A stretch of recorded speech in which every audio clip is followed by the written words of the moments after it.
जय श्री श्याम भक्तों, आज है परम एकादशी। लौंद के महीने में, पुरुषोत्तम मास में, अधिक मास में जो एकादशी आती है वे बहुत ही ज़्यादा कल्याणकारी होती है। और आज के दिन अगर आप व्रत कर सके तो ठीक है, नहीं तो कथा अवश्य ही सुने।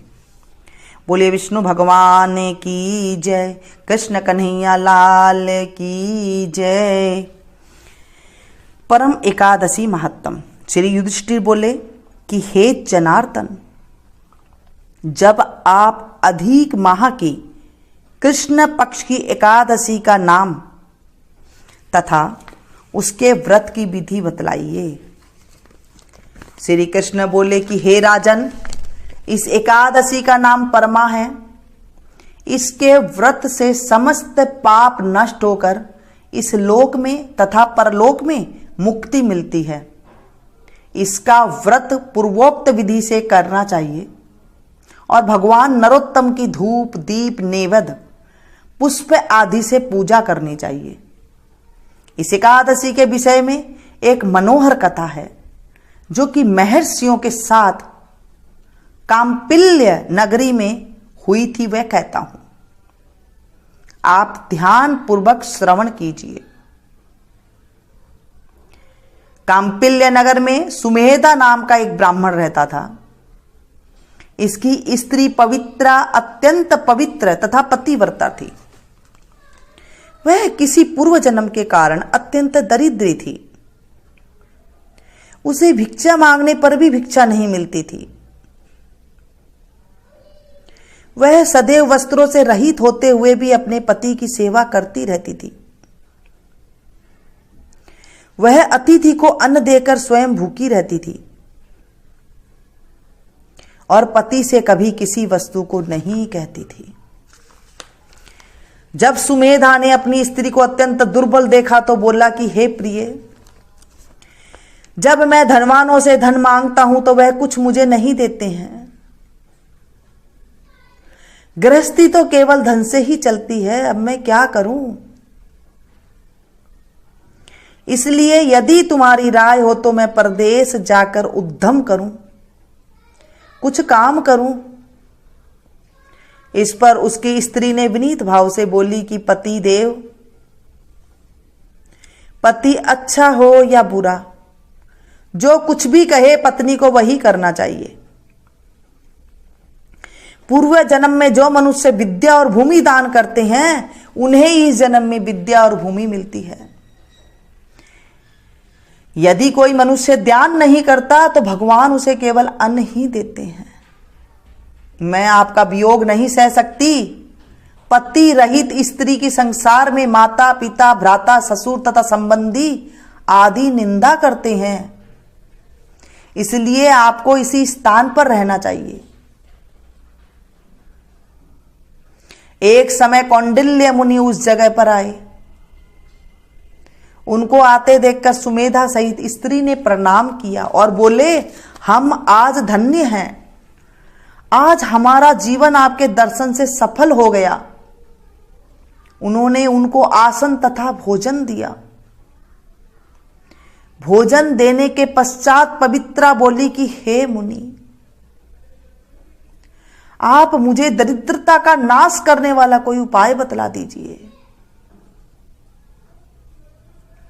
मैं बहुत दुखी हूं। मैंने अपने पति को परदेश में धन कमाने से जाने से रोक दिया है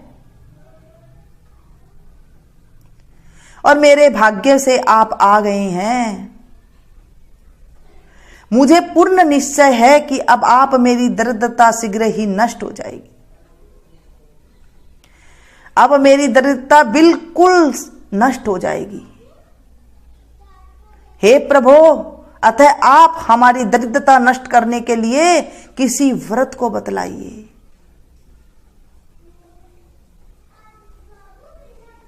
इस पर कौंडिल्य मुनि बोले कि मल मास की कृष्ण पक्ष की परमा एकादशी के व्रत से समस्त पाप, दुख और दरिद्रता आदि नष्ट हो जाते हैं। जो मनुष्य इसका व्रत करता है वह धनवान हो जाता है। इस व्रत में नाच गान आदि सहित रात्रि जागरण करना चाहिए। कुबेर को महादेव जी ने इस व्रत के करने से धनाधिपति बना दिया था। इस व्रत के प्रभाव से सत्यवादी हरिश्चंद्र को पुत्र, स्त्री और राज्य प्राप्त हुआ था। उस मुनि ने उसको एकादशी के व्रत की समस्त विधि कह सुनाई। वह मुनि फिर बोले कि ब्राह्मण जी, पंचरात्रि व्रत इससे भी अधिक उत्तम है। परमा एकादशी के दिन प्रातःकाल नित्य कर्म से निवृत्त होकर विधि पूर्वक पंचरात्रि व्रत आरंभ कर देना चाहिए। जो मनुष्य 5 दिन तक निर्जल व्रत करते हैं वे अपने माता पिता और स्त्री सहित स्वर्ग लोक को चले जाते हैं। जो 5 दिन तक संध्या को भोजन करते हैं वे स्वर्ग को जाते हैं। जो मनुष्य स्नान करके 5 दिन तक ब्राह्मणों को भोजन कराते हैं उन्हें समस्त संसार के भोजन कराने का फल मिलता है। इस व्रत में जो थोड़े का दान करते हैं उन्हें 3 लोकों का दान करने का फल मिल जाता है। थोड़ा सा भी दान कर दे तो। इस व्रत में जो घोड़े का दान करते हैं उन्हें भी 3 लोकों का दान करने का फल मिल जाता है। जो मनुष्य उत्तम ब्राह्मण को तिल सहित दान करते हैं वे तिल की संख्या के बराबर विष्णु लोक में जाते हैं। जो 5 दिन तक ब्रह्मचर्य पूर्वक रहते हैं वे देवांगनों के साथ स्वर्ग में भोग करते हैं। हे पवित्रे, तुम अपने पति के साथ इस व्रत को करो। इससे तुम्हें सिद्धि प्राप्त होगी और अंत में स्वर्ग को जाओगी। कौंडिल्य मुनि के कहे अनुसार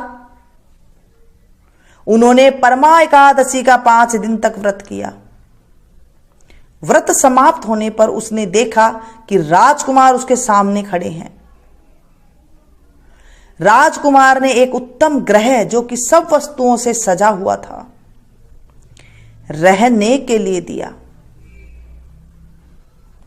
राजकुमार उसको एक ग्राम देकर अपने महल को चल गए। दोनों इस व्रत के प्रभाव से इस लोक में अनंत सुख भोग कर अंत में स्वर्ग लोकों को गए। श्री कृष्ण जी बोले, हे राजन, जो मनुष्य परमा एकादशी का व्रत करता है उसे समस्त तीर्थों, दानों आदि का फल मिलता है। जिस प्रकार संसार में 2 पैरों वालों में ब्राह्मण, 4 पैरों वालों में गो, गाय, देवताओं में इंद्रराज श्रेष्ठ है, उसी प्रकार महीने में अधिक का मास का महत्व है, लौंद मास का महत्व है। इसी महीने में पंचरात्रि अत्यंत पुण्य देने वाली है। इस महीने में पद्मिनी और परमा एकादशी भी श्रेष्ठ है। उनके व्रत से समस्त पाप क्षीण हो जाते हैं, पल भर में नष्ट हो जाते हैं। दुर्बल मनुष्य को एक व्रत जरूर करना चाहिए। जो मनुष्य अधिक मास में स्नान तथा एकादशी व्रत नहीं करते हैं उन्हें आत्मघात का पाप लगता है। यह मनुष्य योनि बड़े पुण्य से मिलती है। इसलिए मनुष्य को एकादशी का व्रत अवश्य ही करना चाहिए। हे युधिष्ठिर, जो आपने मुझसे पूछा था सो मैंने आपको बतला दिया। अब आप इसका व्रत भक्ति पूर्वक कीजिए। जो मनुष्य अधिक मास में की परमा एकादशी का व्रत करते हैं वे स्वर्ग में जाकर इंद्र के समान सुखों को भोगते हैं और 3 लोकों में वंदनीय हो जाते हैं। बोलिए विष्णु भगवान की जय, कृष्ण कन्हैया लाल की।